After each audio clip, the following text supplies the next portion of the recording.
കുറച്ച് കരിയേപ്പില ഒരു ഫ്ലേവർ.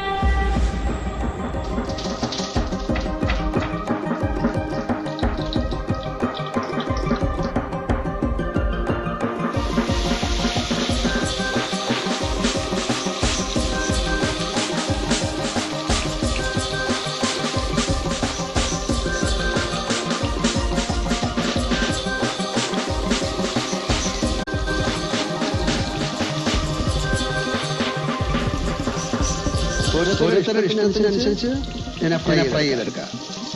ചില ആൾക്കാർക്ക് നന്നായി ചെയ്യണം.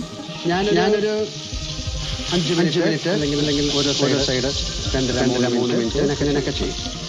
അത് ഓരോ ഫിഷിന് ഓരോ ആണ്. അത് നിങ്ങളുടെ ഇഷ്ടത്തിന്.